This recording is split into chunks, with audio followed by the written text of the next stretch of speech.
আসসালামু আলাইকুম। আজকের ক্লাসে সবাইকে স্বাগতম জানাচ্ছি। আমি ডাক্তার রোবেনা নাসরিন। আপনারা ঠিকভাবে শুনতে পাচ্ছেন কিনা, দেখতে পাচ্ছেন কিনা একটু জানাবেন। জি, শোনা যাচ্ছে। আচ্ছা, আজকের ক্লাসটা সবার জন্যই ওপেন। সো যারাই আছেন, দেখছেন, একটু অ্যাক্টিভলি পার্টিসিপেট করার চেষ্টা করবেন। এবং আমাদের ব্যাচ রিলেটেড কোনো কোয়েরিজ থাকলে অবশ্যই কমেন্টে জানাবেন। আচ্ছা, তো শুরুতেই বলি, মাইক্রোবায়োলজি, প্যাথোলজি, এই দুইটা সাবজেক্ট আমাদের খুব ভালোভাবে প্রিপারেশন থাকতে হবে। অ্যাকচুয়ালি সবগুলো সাবজেক্টের প্রিপারেশনই খুব ভালো থাকতে হয় রেসিডেন্সি বা ডিপ্লোমা এক্সামের জন্য। কিন্তু কিছু সাবজেক্ট আছে যেসব সাবজেক্টের প্রিপারেশনে কোনো ফল্ট থাকা যাবে না। এগুলো দিয়েই আমাদের ম্যাক্সিমাম মার্কস তুলতে হবে মেইন পরীক্ষাতে। তেমনই একটি সাবজেক্ট মাইক্রোবায়োলজি। আজকে আপনাদের ইমিউনোলজি ফার্স্ট লেকচার। যেহেতু আজকে আমি আপনাদের ডেমো ক্লাস নিব, চেষ্টা করব কিছু গুরুত্বপূর্ণ টপিক নিয়ে আলোচনা করতে। ইমিউনোলজি এমন একটা টপিক যেটা আপনি ডিটেলস পড়তে চাইলে ইমিউনোলজি নিয়েই সপ্তাহ পার করে দিতে পারবেন। তবে আপনারা যারা প্রথমবার প্রিপারেশন নিচ্ছেন, চেষ্টা করবেন একটু ভালোভাবে বুঝে পড়তে। পরবর্তীতে যখন এক্সাম ওরিয়েন্টেড ভাবে রিভিশন করবেন তখন কিছুটা কনসাইজ হয়ে আসবে পড়াটা। সো আপনারা যদি ক্লাসটা একটু মনোযোগ দিয়ে ফলো করেন, ইমিউনোলজি নিয়ে একটা গাইডলাইন আশা করি পেয়ে যাবেন। এবং টপিকটা ক্লাসে মনোযোগ দিয়ে শোনার পর নিজেরা একবার খুব ভালো করে পড়বেন এবং সাথে প্রিভিয়াস ইয়ার্সের কোয়েশ্চেনগুলো সলভ করবেন। তাহলেই আশা করা যায় একটা কমপ্লিট প্রিপারেশন হয়ে যাবে। আজকে যেহেতু আপনাদের ডেমো ক্লাস, আমি কিছু ইম্পর্ট্যান্ট টপিক নিয়ে আলোচনা করব এবং বাকি টপিকগুলো আমরা মেইন ক্লাসে আলোচনা করব। আচ্ছা, চলেন আমরা এবার পড়া শুরু করে দেই। প্রথমেই চলে আসি ইমিউনিটিতে।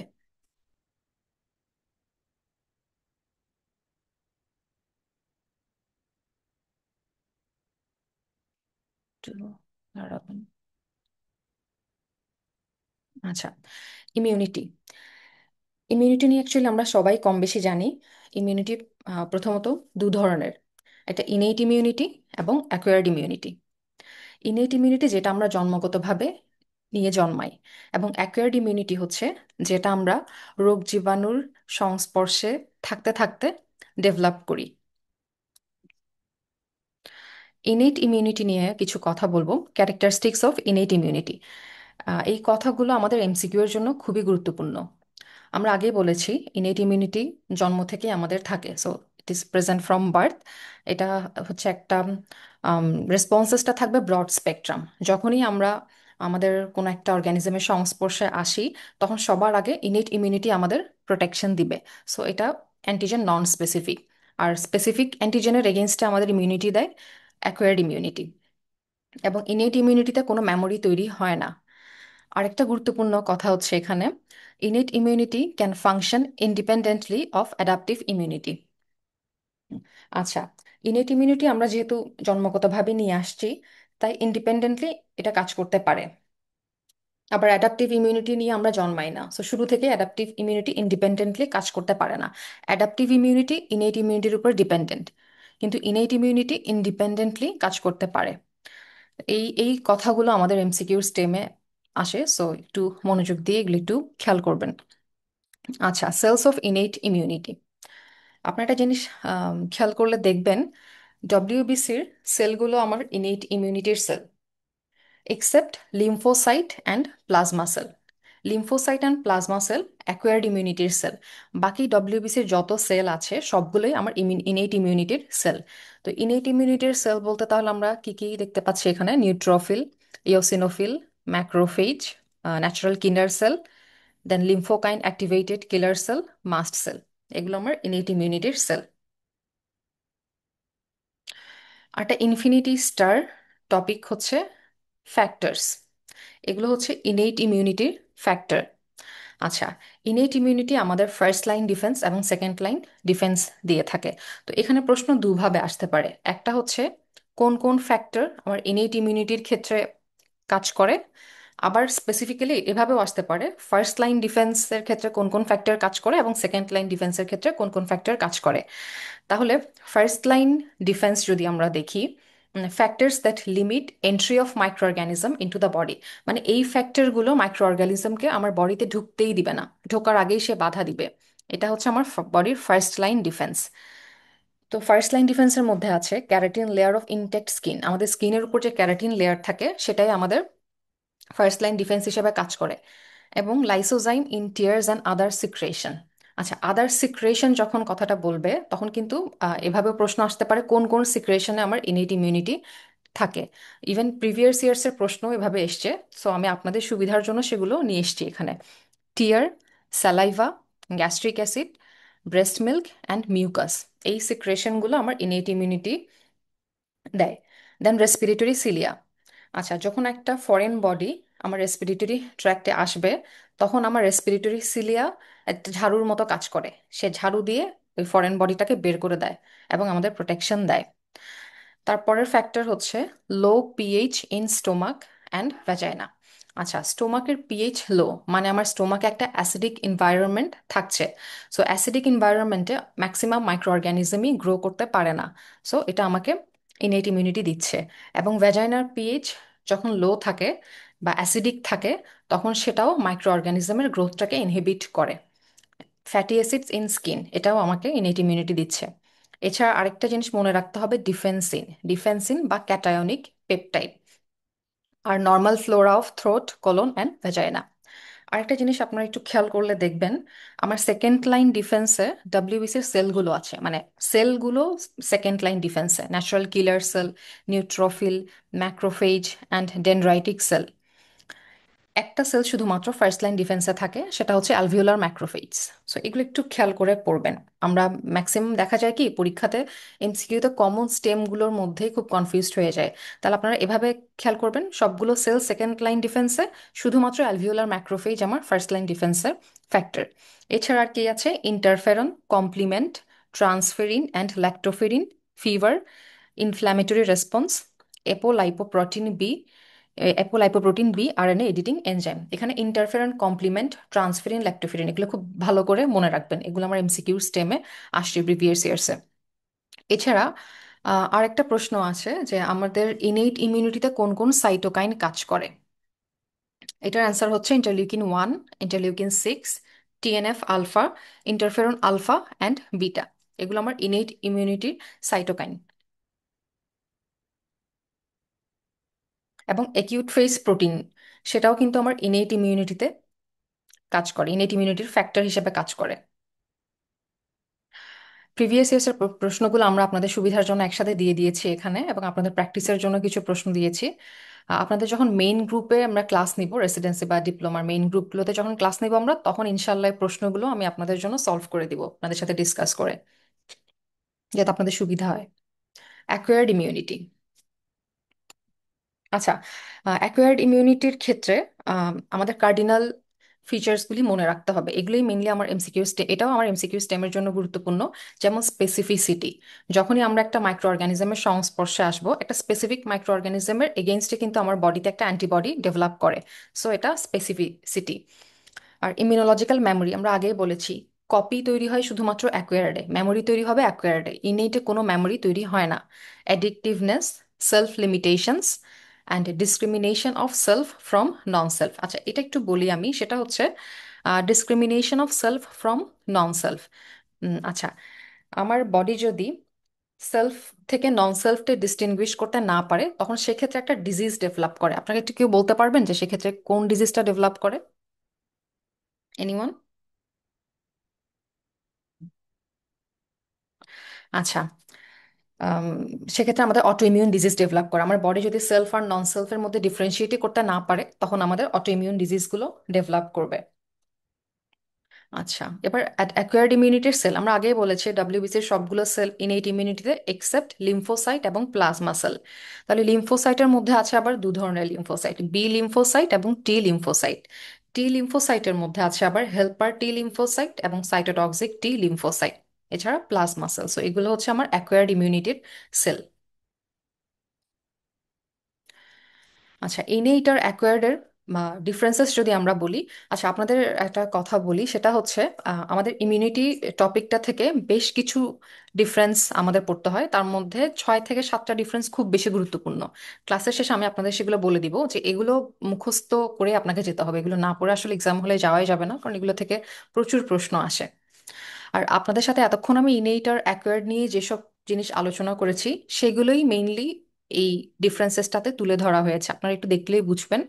এইগুলো আমরা অলরেডি বলে ফেলেছি। ডেভেলপমেন্ট ইনএইট আমার বার্থ থেকে থাকেই, অ্যাকোয়ার্ড হচ্ছে পরে গিয়ে যখন আমরা অ্যান্টিজেনের কন্ট্যাক্টে আসি তখন ডেভেলপ করে। Acquired specific and innate non specific এগুলো সব আমরা অলরেডি বলেছি।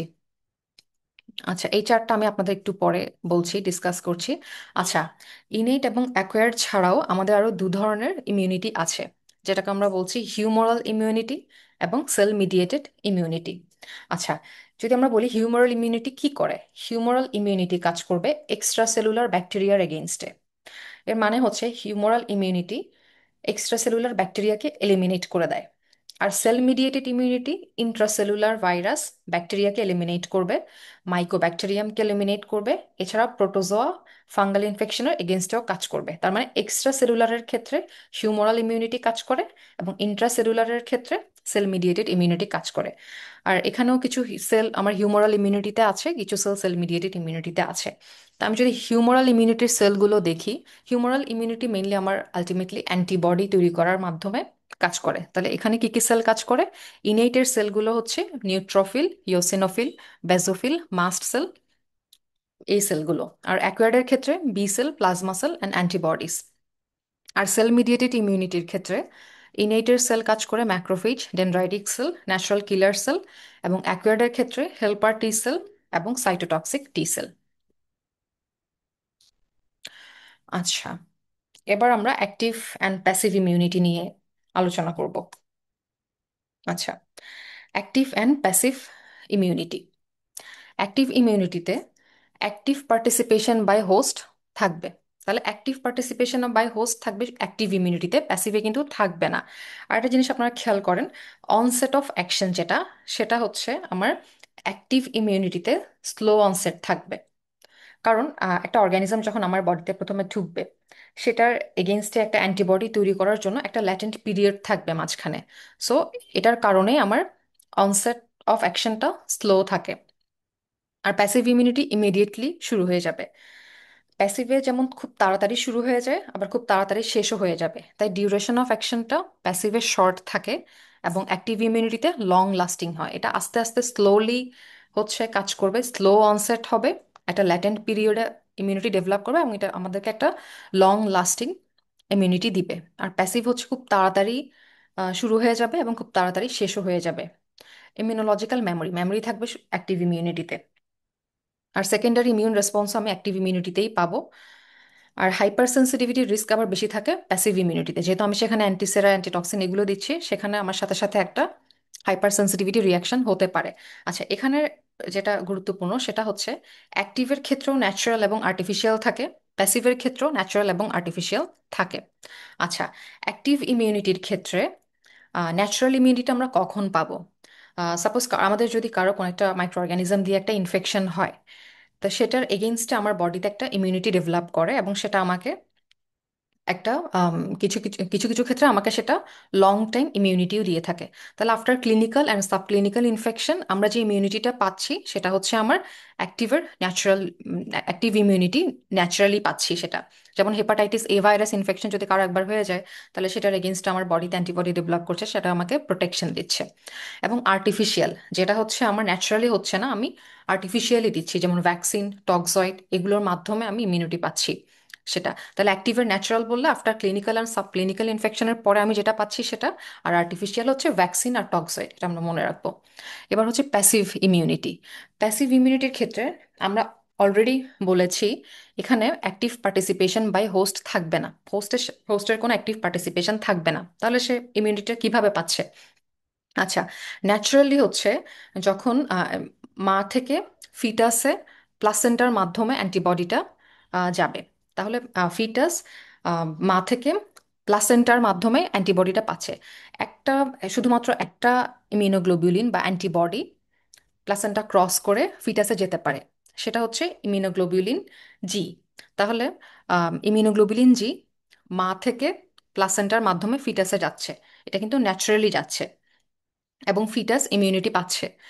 আরেকটা হচ্ছে প্লাসেন্ট, আর আরেকটা হচ্ছে ইনফ্যান্ট, যার একটা ল্যাকটেটিং মাদার থেকে ব্রেস্ট মিল্কের মাধ্যমে ইনফ্যান্ট যে ইমিউনিটিটা পায়, সেটাও কিন্তু একটা ন্যাচারাল প্যাসিভ ইমিউনিটি।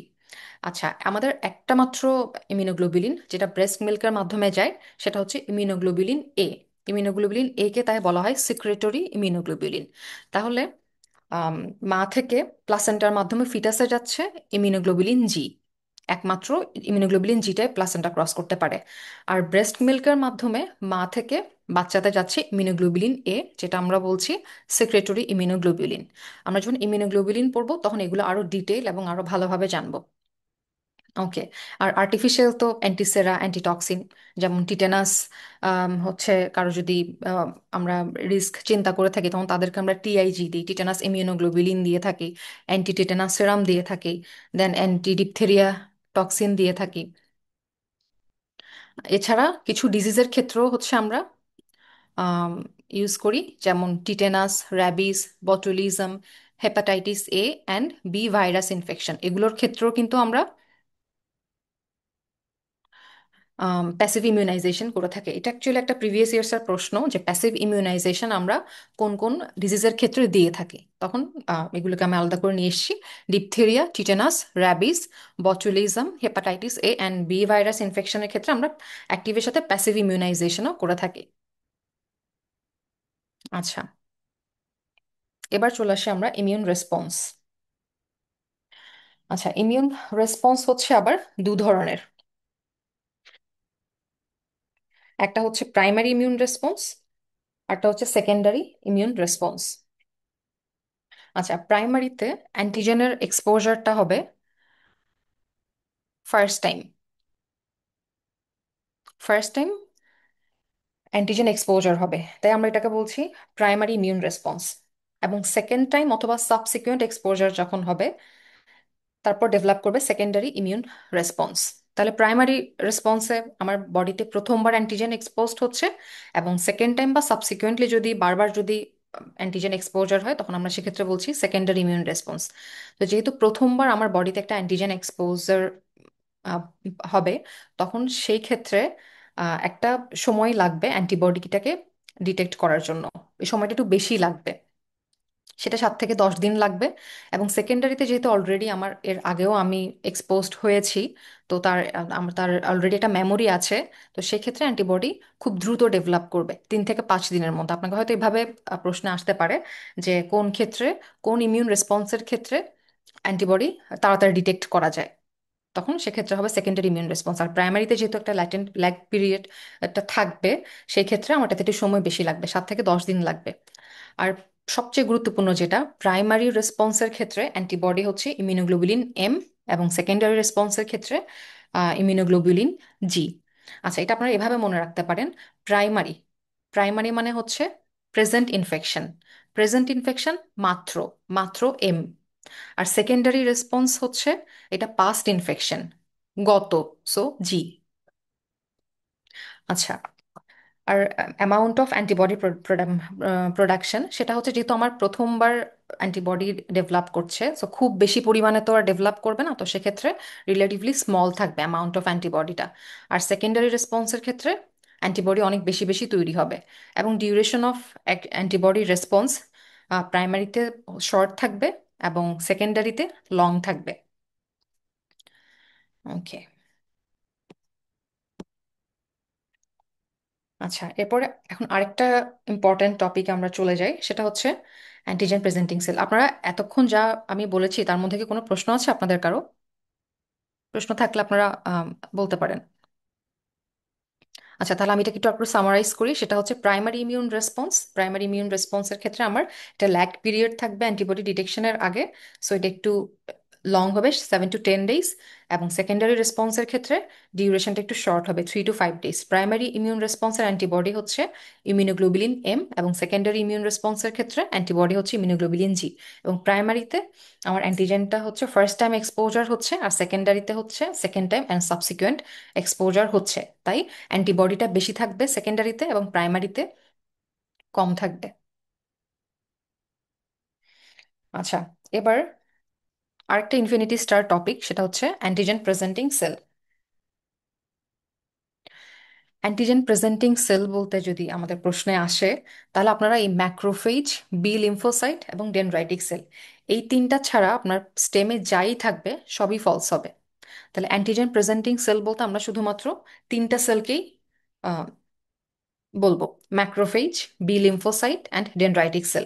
এছাড়া আপনার স্টেমে যদি ফলিকুলার ডেনড্রাইটিক সেল থাকে সেটাও কিন্তু ফলস হবে। সো এই তিনটা একদম মুখস্থ করে ফেলেন: macrophage, B lymphocyte and dendritic cell হচ্ছে অ্যান্টিজেন প্রেজেন্টিং সেল। এছাড়া ম্যাক্রোফেজ ডিফারেন্ট ডিফারেন্ট নামে থাকতে পারে। যেমন ম্যাক্রোফেজ যখন আমার লাঙে থাকবে তখন আমরা সেটাকে বলছি অ্যালভিওলার ম্যাক্রোফেজ। যখন আমার সিএনএস এ থাকবে তখন সেটাকে আমরা বলছি মাইক্রোগ্লায়াল সেল। যখন কিডনিতে থাকবে তখন সেটাকে আমরা বলছি ম্যাসেঞ্জিয়াল সেল।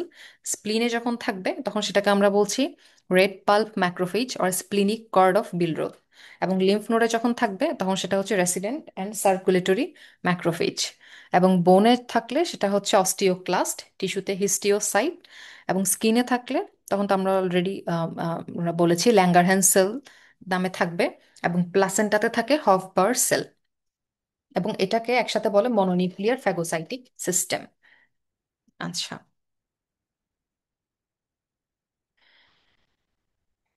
এরপরে আমরা লিম্ফোসাইট নিয়ে একটু আলোচনা করব। টি হেল্পার সেল বলার আগে একটু লিম্ফোসাইটটা নিয়ে একটু বলবো। সেটা হচ্ছে লিম্ফোসাইট। লিম্ফোসাইট আমরা আগেই বলেছি দু ধরনের লিম্ফোসাইট আছে। একটা হচ্ছে বি লিম্ফোসাইট এবং একটা হচ্ছে টি লিম্ফোসাইট। আচ্ছা, বি সেল, বি সেলটা অরিজিন এবং ম্যাচুরেশন দুইটাই হয় বোন ম্যারো থেকে। আপনারা মনে রাখেন এভাবে: বি ফর বোন ম্যারো, এখানে আছে বি ফর বোন ম্যারো। তাহলে বি সেল অরিজিন এবং ম্যাচুরেশন দুটাই হবে বোন ম্যারো থেকে। আবার টি সেল বোন ম্যারো থেকে তৈরি হবে, অরিজিনেটেড ফ্রম বোন ম্যারো, কিন্তু ম্যাচুরেশন হবে থাইমাসে।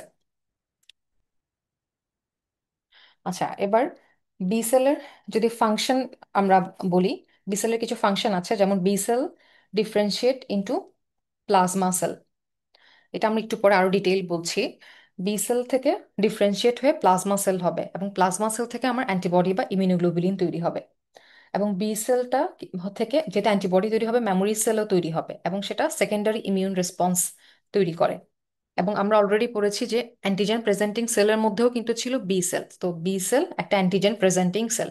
তাহলে কি হলো, তিনটা ফাংশন আমরা বললাম: বি সেল ডিফারেন্সিয়েট হয়ে প্লাজমা সেল হবে, প্লাজমা সেল থেকে অ্যান্টিবডি এবং ইমিউনোগ্লোবুলিন তৈরি হবে, এবং বি সেল যে অ্যান্টিবডি তৈরি হবে এবং মেমোরি সেলও তৈরি হবে। সো যেহেতু মেমোরি সেল তৈরি হবে, সেকেন্ডারি ইমিউন রেসপন্সও তৈরি করবে। এবং বি সেল একটা অ্যান্টিজেন প্রেজেন্টিং সেল। এছাড়া বি সেলে কিছু রিসেপ্টর আছে, যেমন antigen receptor of the B cell থাকে ইমিউনোগ্লোবুলিন এম এবং ইমিউনোগ্লোবুলিন ডি, এম ডি, এটা ভাবে মনে রাখবেন। তাহলে বি সেল সারফেসে মানে বি সেলের গায়ের উপরে দুইটা ইমিউনোগ্লোবুলিনের রিসেপ্টর থাকে। ইমিউনোগ্লোবুলিন দুইটা হচ্ছে এমডি, ইমিউনোগ্লোবুলিন এম এবং ইমিউনোগ্লোবুলিন ডি, এভাবে মনে রাখবেন। আর এটা এটা কিন্তু খুবই গুরুত্বপূর্ণ আমার এমসিকিউ জন্য। তাহলে বি সেল সারফেসে আমার দুটো অ্যান্টিবডির রিসেপ্টর থাকছে, ইমিউনোগ্লোবুলিন এম এবং ইমিউনোগ্লোবুলিন ডি। এছাড়া আমরা যখন ইমিউনোগ্লোবুলিন পড়বো তখন আরো ভালোভাবে ডিটেল জানবো জিনিসগুলো। ইমিউনোগ্লোবুলিনের একটা এফসি পোর্শন থাকে। তাহলে বি সেলের এফসি পোর্শন অফ ইমিউনোগ্লোবুলিনেও বি সেল রিসেপ্টর থাকছে। অ্যান্ড বি সেলে আবার কমপ্লিমেন্টের জন্য রিসেপ্টর থাকে। এবং একটা ভাইরাসের জন্য রিসেপ্টর থাকে, সেটা হচ্ছে এপস্টিন বার ভাইরাস। এটা খুবই গুরুত্বপূর্ণ। তাহলে বি সেল সারফেসের গায়ে দুইটা ইমিউনোগ্লোবুলিন থাকতেছে: immunoglobulin M, immunoglobulin D.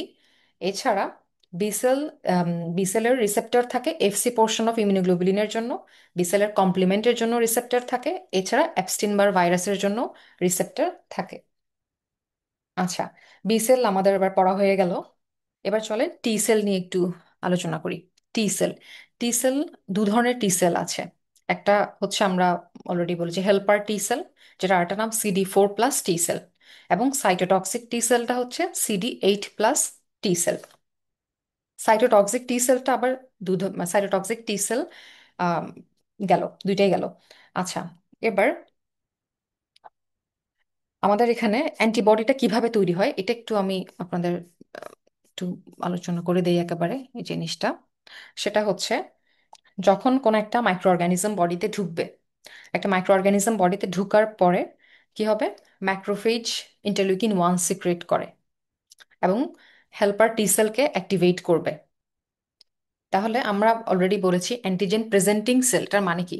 Antigen presenting sell micro অর্গানিজমগুলোকে ভেঙে টুকরা টুকরা করে টি সেলের কাছে গিয়ে প্রেজেন্ট করে। তাহলে প্রথম একটা মাইক্রো অর্গানিজম বডিতে ঢুকলো, ঢোকার পরে আমার antigen presenting cell, suppose macrophage, macrophage একটা অ্যান্টিজেন প্রেজেন্টিং সেল, ম্যাক্রোফেজ এবার মাইক্রো অর্গানিজমটাকে ধরে নিয়ে গিয়ে টি সেলের কাছে প্রেজেন্ট করলো। আমার T cell, T helper T cell activated হলো। হেল্পার টি সেল আবার দুই ধরনের আছে, একটা হচ্ছে টি হেল্পার ওয়ান এবং টি helper two. T helper one যখন অ্যাক্টিভেটেড হবে, সেখান থেকে ইন্টারলিউকিন টু সিক্রেট হবে। আপনারা এভাবে মনে রাখেন, টি হেল্পার ওয়ান, ওয়ান থেকে সিক্রেট হবে ইন্টারলিউকিন টু, টু সিক্রেট হবে এবং আরেকটা জিনিস সিক্রেট হবে, সেটা হচ্ছে গামা ইন্টারফেরন। আচ্ছা, ইন্টারলিউকিন টু এবার আমার সাইটোটক্সিক টি সেলকে অ্যাক্টিভেট করবে এবং cytotoxic T cell virus infected সেলকে মেরে ফেলবে।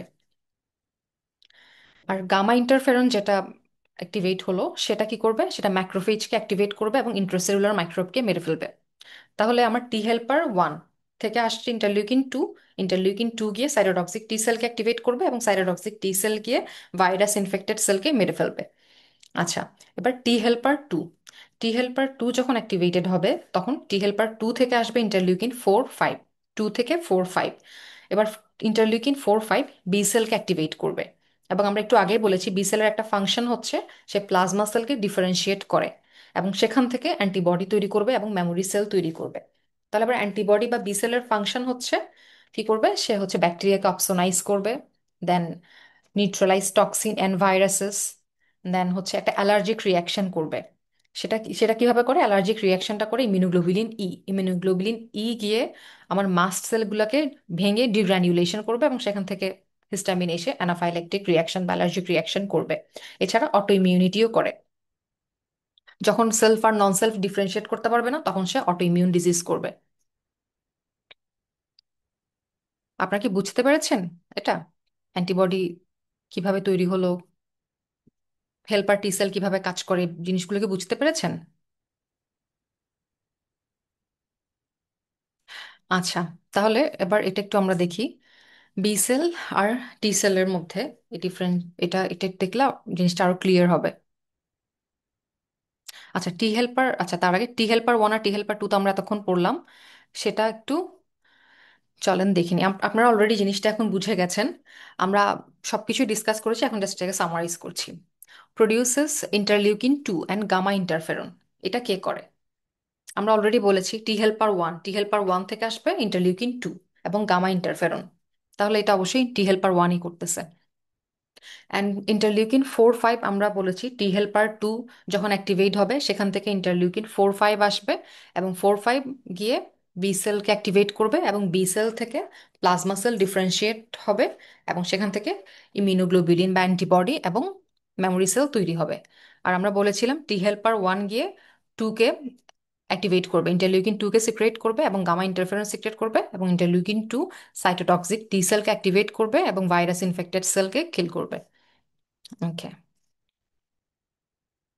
এবার আবার দেখেন এখানে ইমিউনোগ্লোবুলিন এম অন সারফেস, এটা কিন্তু আমরা অলরেডি ডিসকাস করেছি। কোন সেলের সারফেসে ইমিউনোগ্লোবুলিন এম থাকে? অবশ্যই বি সেল। বি সেল সারফেসে ইমিউনোগ্লোবুলিন এম থাকে এবং আরো একটা ইমিউনোগ্লোবুলিন থাকে, সেটা হচ্ছে ইমিউনোগ্লোবুলিন ডি। আপনারা মনে রাখবেন বি সেলের গায়ে থাকবে দুইটা ইমিউনোগ্লোবুলিন এমডি। তাহলে বি সেলের গায়ে থাকবে এমডি, ইমিউনোগ্লোবুলিন এম এবং ইমিউনোগ্লোবুলিন ডি। এছাড়া CD three protein on surface, এটা থাকবে টি সেলে। একটা জিনিস মনে রাখবেন, সকল টি সেলের গায়ে সিডি থ্রি প্রোটিন থাকে। টি helper one, T helper two সব টি সেলের গায়ে থাকবে এটা। And regulator of antibody synthesis, এটা খুবই গুরুত্বপূর্ণ একটা কথা।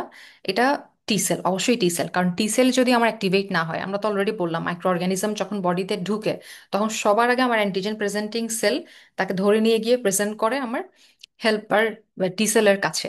এবং টি সেলের থেকেই কিন্তু পরে আমার বি সেল হচ্ছে অ্যাক্টিভেট হবে, সেখান থেকে গিয়ে অ্যান্টিবডি তৈরি হবে। সো অবশ্যই রেগুলেটর অফ অ্যান্টিবডি সিনথেসিস যদি বলে, সেটা অবশ্যই টি সেল হবে। এবং interleukin two four five and gamma interferon সিনথেসিসও হবে টি সেলের মাধ্যমে। আর ম্যাচুরেশন ইন থাইমাস আমরা আগেই বলেছি, বি সেল তৈরিও হয় বোন ম্যারো থেকে, ম্যাচুরেশনও হয় বোন ম্যারোতে। আর টি সেল তৈরি হয় বোন ম্যারো থেকে, কিন্তু ম্যাচুরেশনটা হবে কিন্তু থাইমাসে। সো ম্যাচুরেশন ইন থাইমাস, এটা হচ্ছে টি সেল। এভাবে বুঝে বুঝে পড়বেন, তাহলে জিনিসটা মনে রাখতে সুবিধা হবে। যে বি সেলের ফাংশন বা অ্যান্টিবডির ফাংশন আমরা অলরেডি ডিসকাস করেছি। ব্যাকটেরিয়াকে অপসোনাইজ করে, টক্সিনকে নিউট্রালাইজ করে, অ্যান্ড ভাইরাসকেও নিউট্রালাইজ করে, এবং অ্যালার্জি বা হাইপার সেন্সিটিভিটি রিয়াকশন করে, এবং যখন সে সেলফ আর নন সেলফকে ডিফারেন্সিয়েট করতে পারবে না, তখন অটোইমিউন ডিজিজ করবে। আচ্ছা, এই জিনিসটা খুব ইম্পর্টেন্ট, সেল সারফেস প্রোটিন।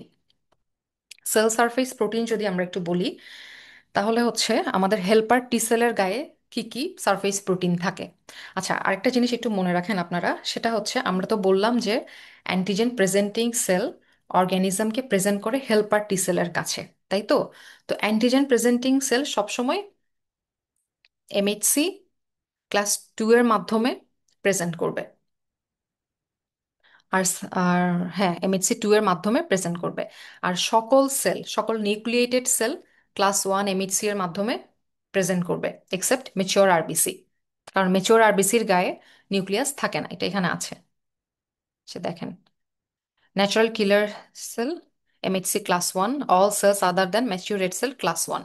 তাহলে সব ম্যাক্রোফেজ যেহেতু একটা অ্যান্টিজেন প্রেজেন্টিং সেল, তাহলে এটা ক্লাস 2-তে। আচ্ছা, MHC class 2-তে শুধুমাত্র অ্যান্টিজেন প্রেজেন্টিং সেল প্রেজেন্ট করতে পারে। আর ক্লাস 1-এ কিন্তু সবাই প্রেজেন্ট করতে পারবে, including antigen presenting cell, except mature red cell, কারণ এখানে নিউক্লিয়াস থাকে না। সকল নিউক্লিয়েটেড সেল MHC class 1-এ প্রেজেন্ট করবে। আরেকটা আপনাদের ট্যাকটিক্স শিখাই দিই, সেটা হচ্ছে হেল্পার টি সেল মানে আমরা অলরেডি আলোচনা করেছি, CD4+ টি সেল।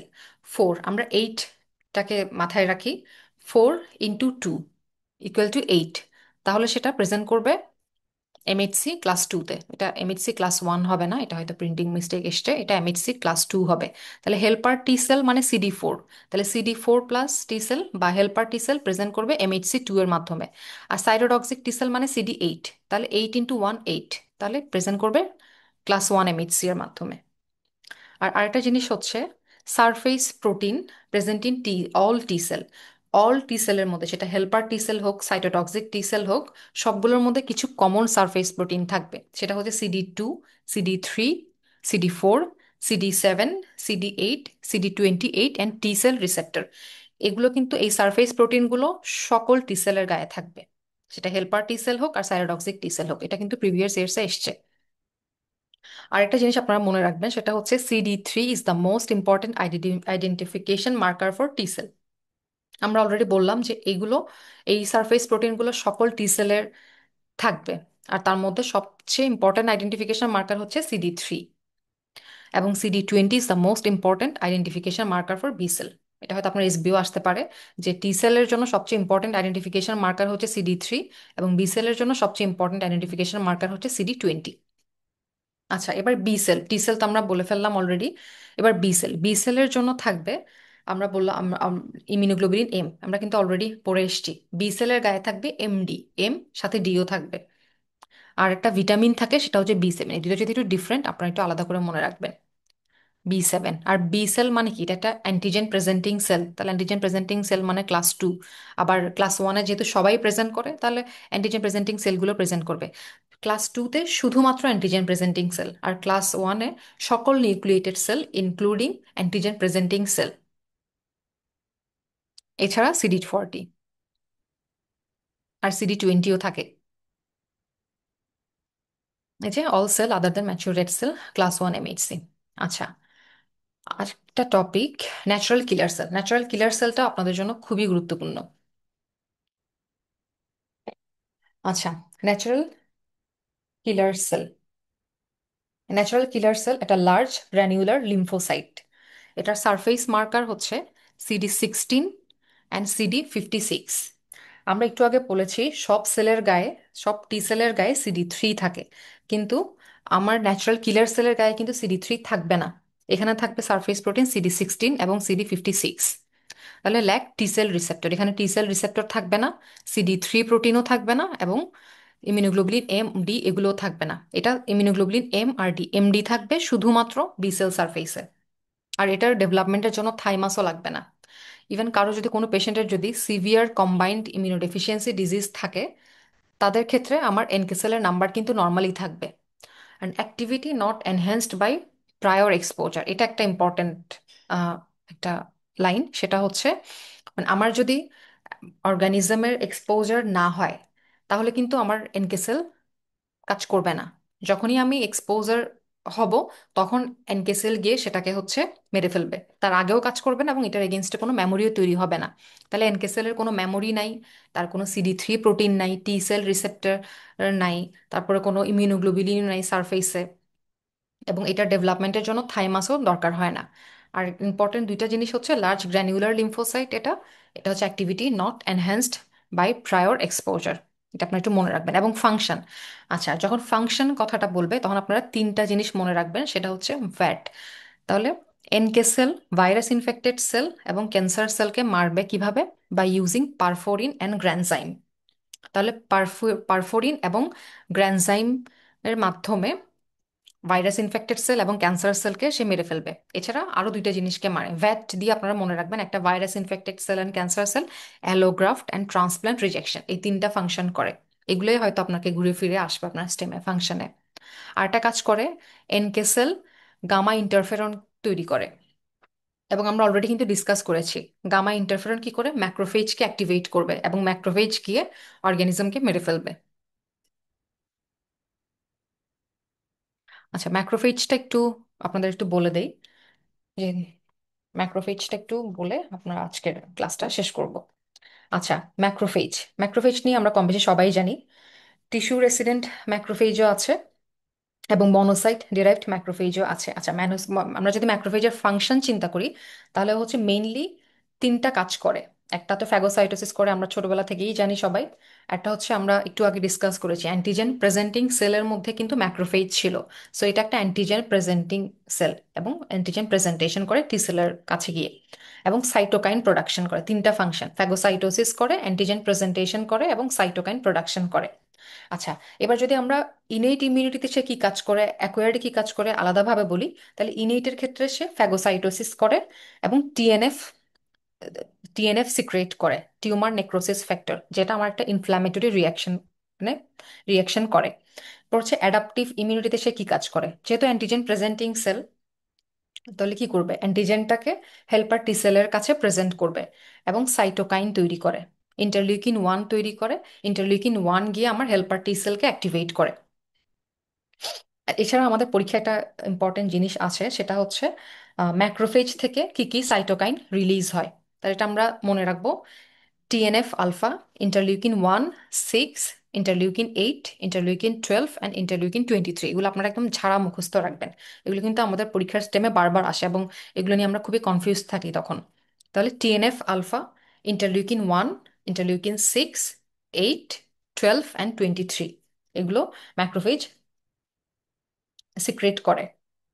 এছাড়া সে ফ্যাগোসাইটোসিস করে তো আমরা বললামই, আর অ্যান্টিজেন প্রেজেন্টেশন করে। এই তো। আচ্ছা, এরপর এই টপিকগুলোর সাথে রিলেটেড কিছু প্রশ্ন আমরা দিয়ে দিয়েছি। আমরা মেইন ক্লাসে ইনশাল্লাহ এই প্রশ্নগুলো নিয়ে আলোচনা করব এবং আপনাদের সবগুলো প্রশ্ন আমি সলভ করে দেওয়ার চেষ্টা করবো ইনশাল্লাহ। এবং আরও কিছু গুরুত্বপূর্ণ টপিক আছে।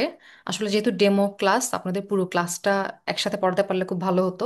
ইনশাল্লাহ আপনাদের রেসিডেন্সি এবং ডিপ্লোমা ব্যাচ তো অলরেডি শুরু হয়ে গেছে। সো সেখানে আমরা এটা ডিটেইল আরো ভালো করে পড়ানোর চেষ্টা করব, সবকিছু পুরো পুরো টপিকটাই বুঝিয়ে দেওয়ার চেষ্টা করব। এবং আপনাদের পরীক্ষার জন্য প্রথমত আমি পুরোটাই টপিকে পড়াবো, এবং পরীক্ষার জন্য কোন অংশগুলোতে বেশি জোর দিতে হবে, কোনগুলো বারবার রিভিশন করতে হবে, এবং এমসিকিউর জন্য কোনটা ইম্পর্টেন্ট, এসবিএ এর জন্য কোনটা ইম্পর্টেন্ট, কিভাবে আপনারা পরীক্ষার হলে এমসিকিউ গুলো অ্যান্সার করবেন, বা এসবিএ থেকে আপনারা কিভাবে বেস্ট অ্যান্সারটা বের করবেন, সেটার বিভিন্ন টেকনিক আপনাদের শিখিয়ে দেওয়া হবে ইনশাআল্লাহ।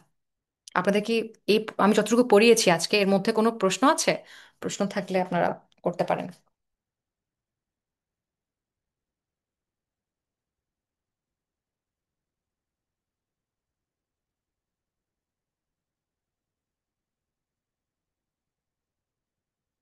Any question?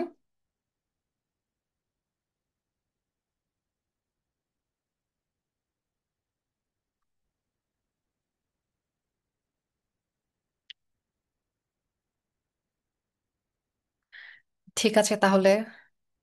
আপনাদের যদি কোনো প্রশ্ন না থাকে তাহলে আমি আজকের ক্লাসটা এখানেই শেষ করছি। আপনারা সবাই ভালো থাকবেন। আল্লাহ হাফেজ।